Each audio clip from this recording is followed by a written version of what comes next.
Okay guys, so what we're going to do now is get into some leg lock takedowns. Okay, so takedowns I think are an important component to any tactical baton program. But I want to caveat that before you attempt any kind of a takedown with a baton, you need to make sure the opportunity is right. Anytime you attempt a takedown, you may be setting yourself up and creating openings for your opponent to hit you. Okay, so you need to make sure that that you've got the opportune moment. That may be because you've set up the opportune moment by striking some vital areas, created a distraction or disorientation, and now the opportunity is there. Okay, so we're going to kind of create the opportunity in this as we set up this takedown by doing an arm and a leg strike as we enter into this particular leg lock takedown. Okay, so we're going to go through this. I'm just going to go through this step by step. So we've already talked about posture, position. I'm going to begin this by switching to a false lead position.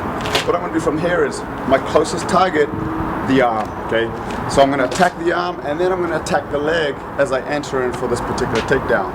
So I step in, I attack the arm, I attack the leg. Okay, as soon as I've hit the leg, I'm inserting right there. I've got a hold of his arm here still, kind of just for that moment while I'm setting this up. And from this position, I'm going to grab here, and then I'm going to create what we call a Nutcracker Lock. Okay, I come into this here, I grab that, and I pull up, and I twist. That's going to put him on the ground. Once we get onto the ground in this position here, I'm going to continue over, and I've hooked his ankle into the joint of my elbow there as I pull that up.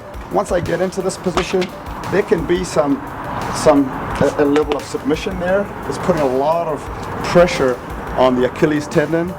From this position here, if I wanted to now go into a control position for handcuffing without releasing the lock, there's a few things I can do. One of them I like to do to free up both of my hands would be from this position to step through and close there. I've got a lot of pressure, it's hard to see, but as I start to lean forward here, he can feel the pressure in his calf and the foot. From here I can put my baton away, grab his hands and start going into handcuff positions one hand at a time. Okay, so that's our leg lock takedown, one into handcuff position.